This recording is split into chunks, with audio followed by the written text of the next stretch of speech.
Hey guys, and welcome back to another Zero Ball Knowledge podcast. I'm joined by Saud, and he's in a Saudi Arabia shirt. Yeah, finally got the Saudi Arabia. I was hoping I'd get it by the World Cup, but came a bit later. But it's here. And yeah, we're back with another episode of the Zero Ball Knowledge podcast. And I think we missed about a week or two of football, so I don't even think we've talked about Chelsea signings. Mikhailo Mudryk. All we've even got more. No one cares about them. Like crap. Oh, really? Mikhailo Mudryk is crap. They're lovely. Chelsea are a boring club to watch, and they have some boring signings. No. I completely disagree because if we look at the game against Liverpool, are we just getting straight into it? Yeah. Yeah. Yeah. So the game against Liverpool, it was a boring 0-0 draw, but there was sparks of brilliance from like Mikhailo when he came off the bench. And we have to remember he hasn't played a game since November, so Graham Potter had to just ease him into the starting lineup, and we could see like from the impact was instant, like the touches straight away. Like he was even getting to Mount's over hit passes. Do you understand how incredible this how fast this guy is? Apparently, is he faster than Mbappe? I think he's faster. I think he might. What? No, it's not. I think he might be faster than Mbappe. What on earth? Yeah, but no, we could see, and obviously he used to be a freestyler on TikTok, and we can see it Yeah. because his dribbling skills, everything is it's amazing. He And dribbled once past Milner, and you think he's Ballon d'Or worthy. no, I'm not saying that. I'm just saying he looks like a young talent for the future. 8.5 years on his deal. He's got time. He's gonna get game time as well. Because obviously our attack isn't the best, is it? I think Mikhailo Mudryk fits in easily in that starting lineup. Probably even when everyone's fit as well. I'd say he still fits into the starting lineup. Boring. Yeah, he was not boring to watch though. We have to admit that. They're all boring. Chelsea signed some boring players no one cares about. How did we sign ball? We've signed attackers. João Felix, incredible player. Obviously, Red card. on his debut, but it's still a great signing, and it was. Mudryk can't score in his debut. Oh, really? Played 20 minutes. Well, then again, Haaland. Alvarez played 20 and scored against Liverpool in his debut. Yeah, but Haaland, Alvarez is like he's a striker. So, yeah. And we gotta remember that attackers, like the team Mudryk's playing in, compared to the team that Alvarez was playing in, because when you got Mount as our creator delivering all the passes, you gotta take that into account. But Ziyech again, I think he was brilliant as well. He's going to leave.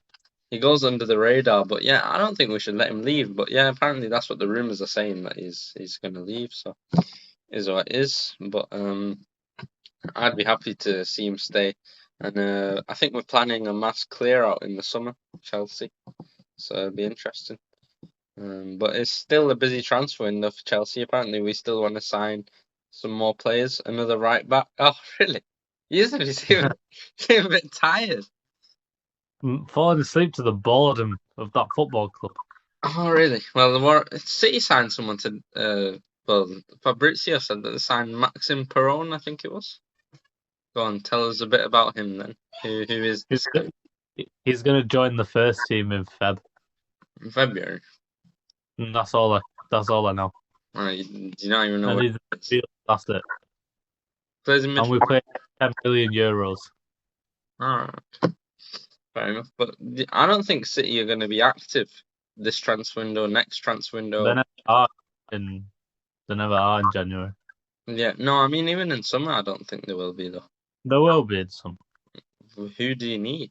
Like what's just one winger?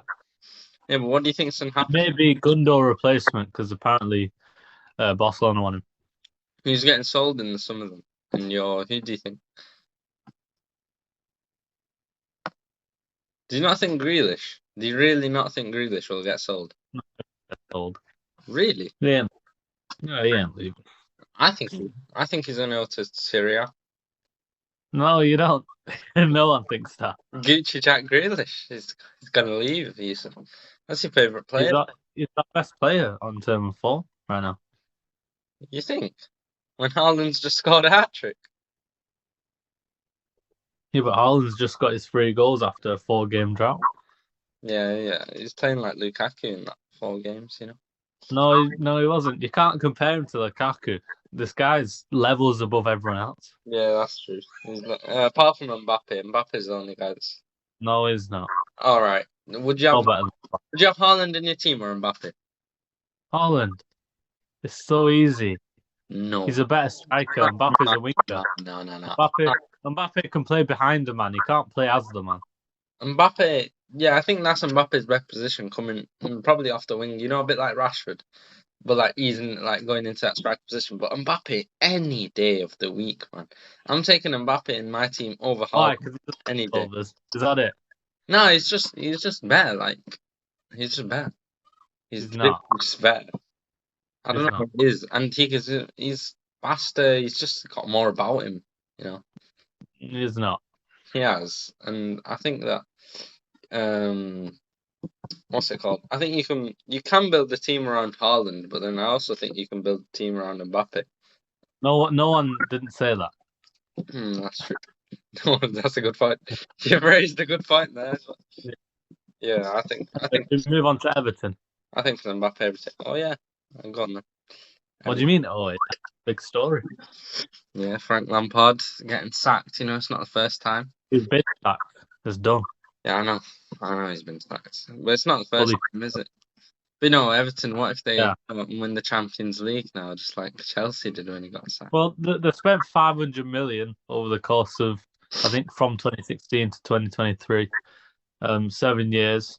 Fahad Mashiri, the chairman of, the owner, sorry, the owner of Everton, apparently is causing problems there because he doesn't have the right people in charge. I agree with them, but he's the only one who can throw money at it.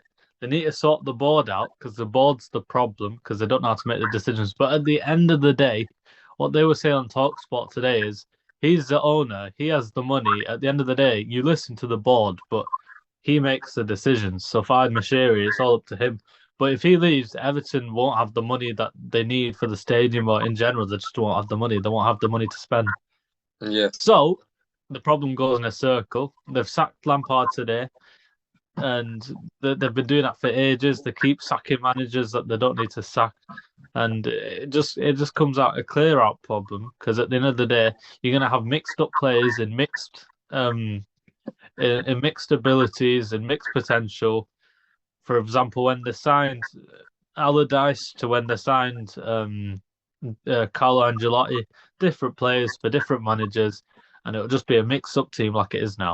Yeah, like it is now. Yeah, exactly. Yeah.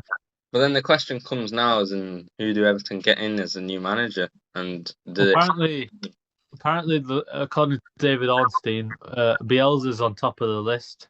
Last season, he put himself into a relegation battle and got sacked. But he did bring Leeds up from the Championship, so they could be looking towards the future because I think they're going down. I reckon they'll go down. Did we predict them to go down in our predictions video? I think I did.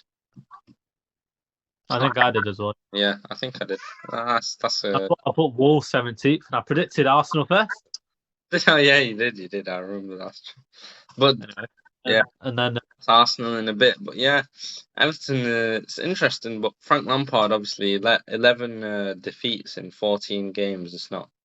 Is it? I'm sure it's something like that. It's not. Yeah, something like that. It's not good, is it? And over 44 games, he's had. I think it's like 12. How many? I can't remember how many losses there is, but I think there's like 78 goals conceded. Yeah, they can't defend that. Obviously, yeah, the team is a bit of a mix and match, and yeah, but I think if Bielsa comes in, just makes them a team that's hard to beat. Like Crystal Palace now, they have such a hard run of fixtures, but I think they're just a team that's hard to beat. Like Chelsea, they only scraped a 1-0 victory off Havertz's header, Ziyech's cross. Then United, obviously, they held United for a long time, but then obviously Elise got the goal, got them a point. A cold celebration as well, just walked off as if it was nothing. And then who did they just play? They just played someone, and I think it was 0-0 again. Newcastle. Yeah, 0-0. They held them to a 0-0 draw, so it's just hard to beat team. I think if Bielsa does that, but the thing is with Bielsa, he likes to make his players run, and yeah. So it'll be interesting. But yeah, maybe they are looking to the future, like you said, for the championship and everything. And they've got an owner that they got a new stadium coming. They got an owner that has money if he decides to stay. But yeah, it's interesting. Yeah, he has money, but he doesn't have the decision making and the acumen to make them decisions. Yeah, So at the end of the day, it's a circle, like I yeah, said. yeah. He's not like Todd Bowley who goes on Twitter to find out all his information for transfers and everything, what to do with Chelsea Football Club. Listens to Twitter Spaces, Mm. goes and signs the players. There's an owner like that. But Yeah. yeah, we'll see what happens anyway. And moving on then, should we talk about the game yesterday? Sorry guys, we just had to have a break there because this kid was crying. He wanted to come in. But as I was going to say, let's start talking about the game yesterday. Arsenal v Manchester United. No, it was an interesting match even for City. You know, it would have been good for United to win. For United, if they have any shot at the title, which I really don't think they do, but United fans think they do. Well, some of them. They think they do, so it would have been important for them to win. But Arsenal as well, if they want to continue on their momentum, and they had to win that match. And obviously, Eddie and Nketiah were 2 goals, but one of the key factors I think was they were missing Casemiro, the CDM, for the match. And I think if they had him, then maybe their chances would have been different. But the match itself was a brilliant match. End-to-end stuff, and really got to see how good of a team Arsenal are. Yeah. Oh, really? No, just in my opinion, I just think maybe if United, if Ten Hag used his brain, he'd have realised that Lisandro Martinez can play defensive mid as well as centre back. So Yeah, he'd rather just put a centre back in place and just play Lisandro Martinez in defensive midfield and see how that would went. Because I think would have stopped more of the attacks because he's very aggressive. yeah. Rashford's goal was insane. I mean, Nketiah header was brilliant, getting in front of his man.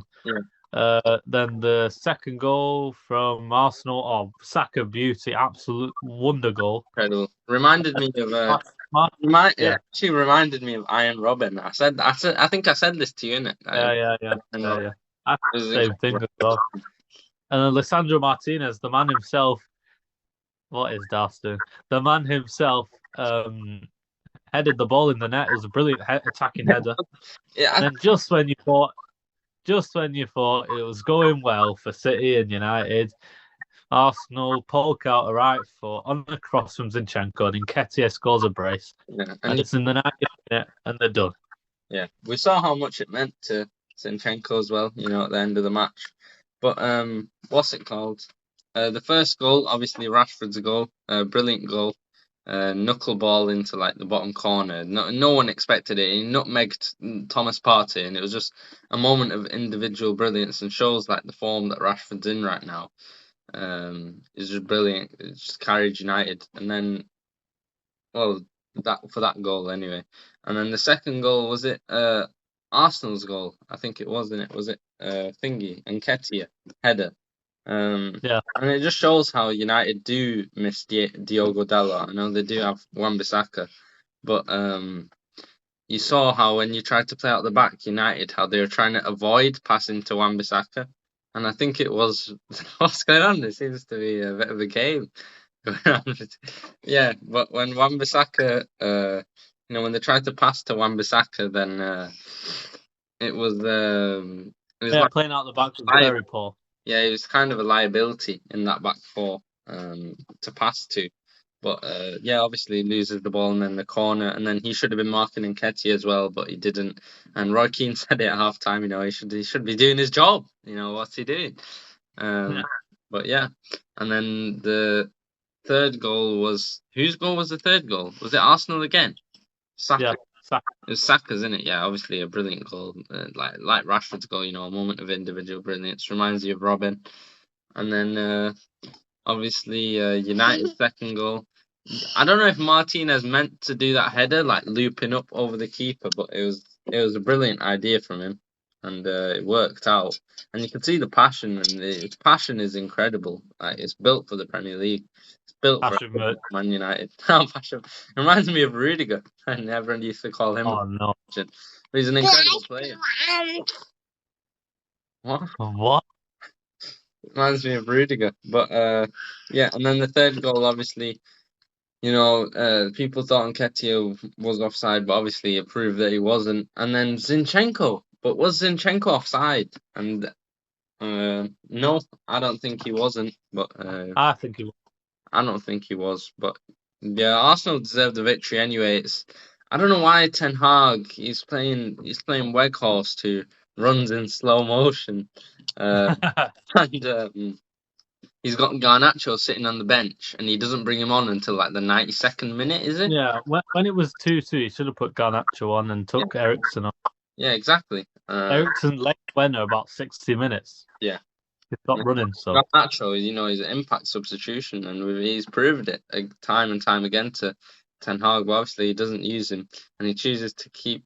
Well, he takes Anthony off for Fred eventually because they were getting overrun in the midfield, but Garnacho needed to come on, really. And then obviously Arsenal just kept on piling the pressure more and more and more, and then they ended up getting the result for it. But yeah, it was a very good game, and shapes up like I think it's Arsenal's best ever start to a season now, so it's their title to lose, really. What do you have to say about that as a City? I still reckon we'll hunt them down, to be honest. Yeah, you got 2 games to play against them. You think you can win both?